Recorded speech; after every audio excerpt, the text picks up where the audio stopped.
people what they want. Give the people what they need. Talk more about your ADHD. Hello, everyone.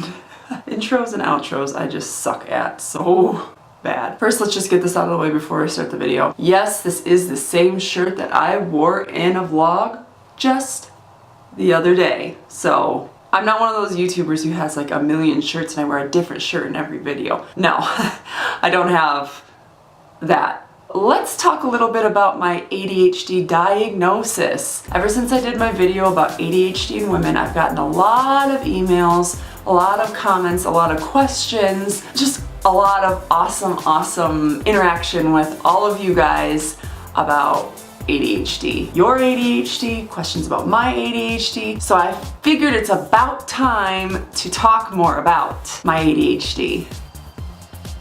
Always looking a hot mess. If that's the content you're subscribed for, I don't disappoint. So let's talk a little bit about my ADHD diagnosis. How did I get it? When did I get it? How did I feel? Was I medicated? Am I medicated? Here is my tale. When I was 25 years old, I went to see a therapist about something completely unrelated to ADHD. Well, hi, Miss Bell.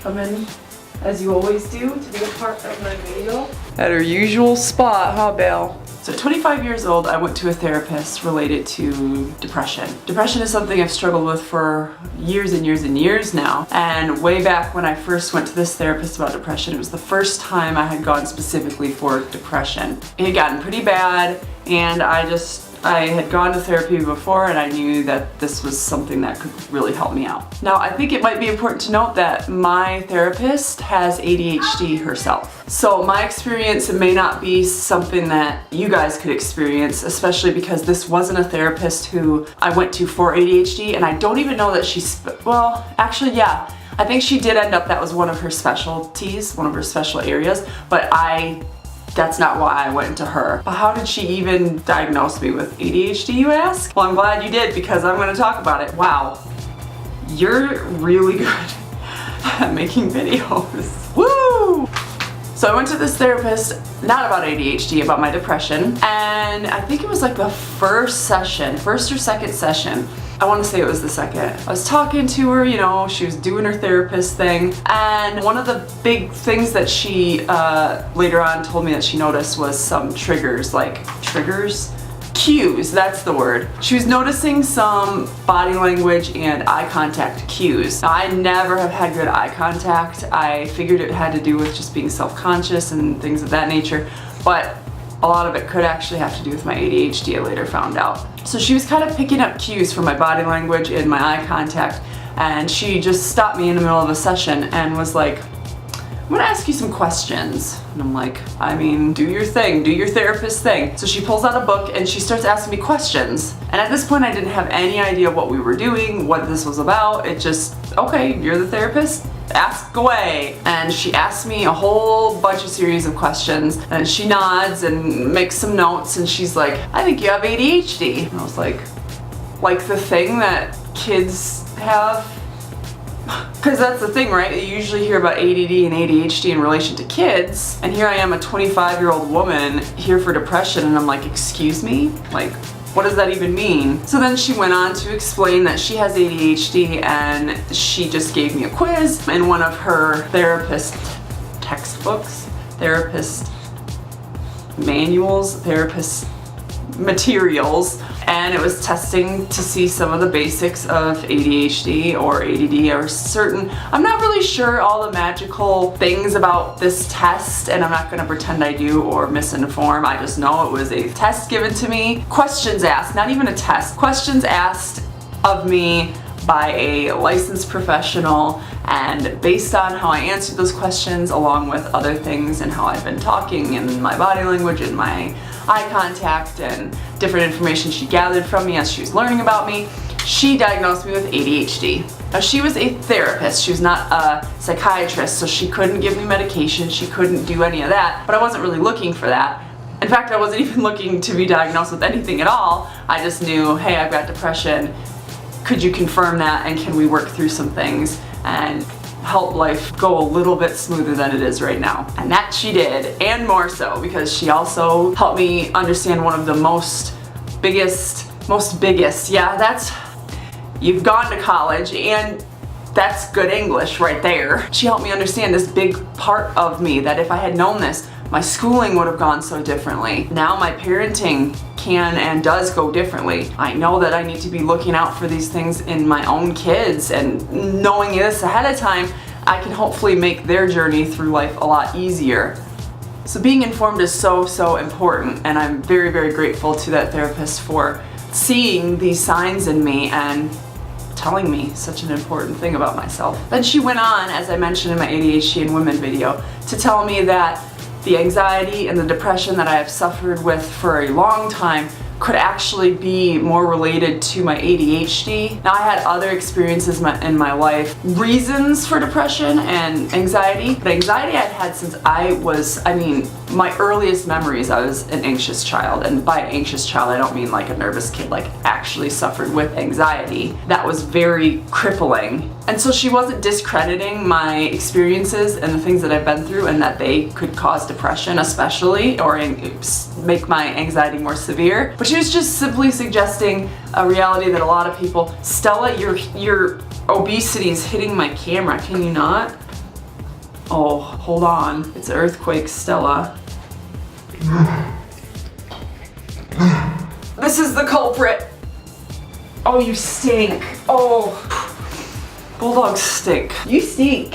She's like, well, don't pick me up then. So yeah, had a lot of reasons that I could be suffering with depression and anxiety, but she was just saying, when you have ADHD, sometimes when you treat the ADHD, it takes care of anxiety and depression. I'm winded from picking up my dog. She doesn't look like it, but she's 60 pounds, so just give me a second.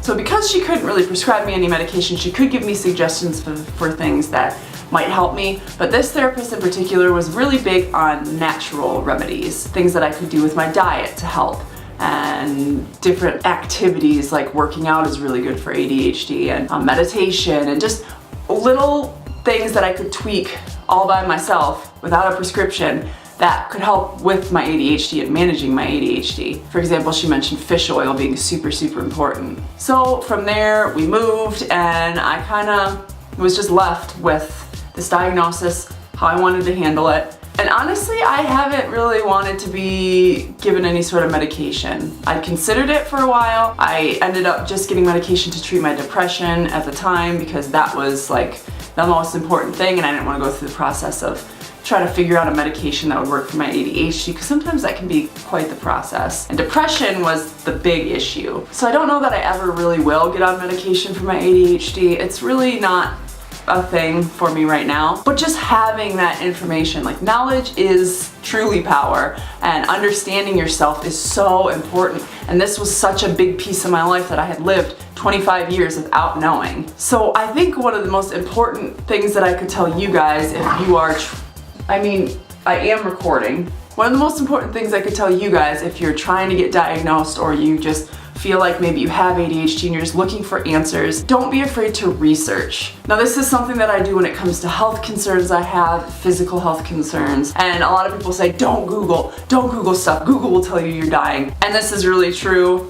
And especially if you have anxiety, I would tread researching online with caution. But I personally, this is for me, I personally do not get really freaked out when I read things like online. That doesn't bother me. I want to pretty much know everything and anything I can that might apply to me, so then I can take that and research that further and come to my own conclusions. I personally like to be informed of the scariest and the most goofy and anything in between answers that I could have for what I'm experiencing. So I would say if you're watching this video right now, obviously you're interested in ADHD or think you might have ADHD, or maybe someone you love has ADHD, but if it's for you, you're obviously already researching it, so don't give up, keep going. Even Pinterest can be a great tool for finding information on ADHD. Like I said, the internet is a wealth of information, and right even here on YouTube you can find a lot of stuff about ADHD. My channel has a couple videos about ADHD, and I'm going to be kind of talking about it more now that I've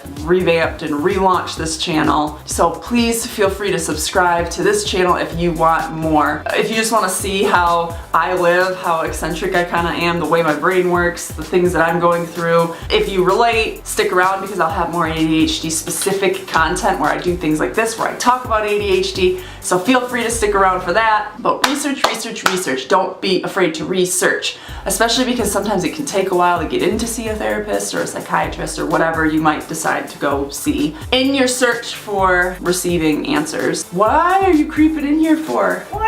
Sister's hot dog. Dinosaurs eat hot dogs. Oh, I don't know. I would check the playroom. Oh yeah. The hot dog's been gone, I think, for a long time. I can't.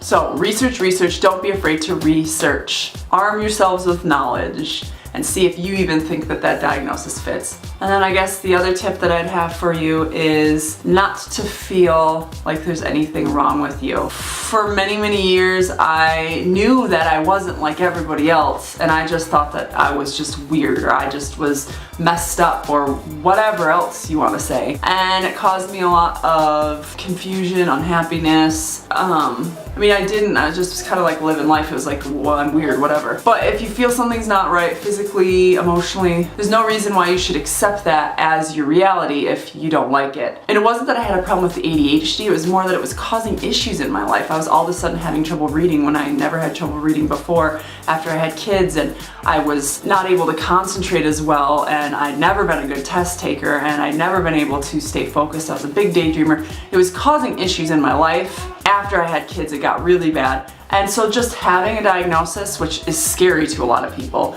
don't let diagnoses scare you. It's such a taboo thing to have mental health issues. A diagnosis is not a bad thing. In fact, I argue that it's a good thing because you're experiencing symptoms of whatever it is anyway. But once you have a diagnosis, it's a name, and you can take that and you can run with it, and you can start feeling better or learning more about yourself or adjusting your life in ways that will benefit you. So that's how I got diagnosed. An earwig in the bathroom.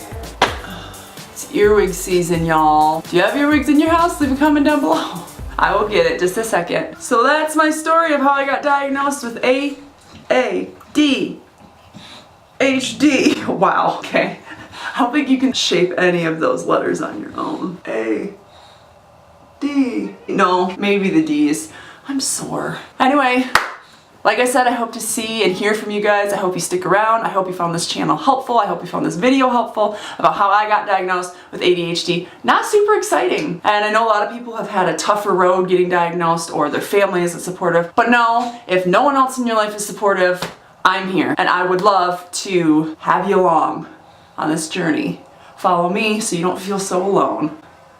Anyway, thanks guys. I will see you next time. Bye. Maybe you just subscribe for these awkward outros because I literally never know what to do. Now excuse me, I gotta go kill an earwig.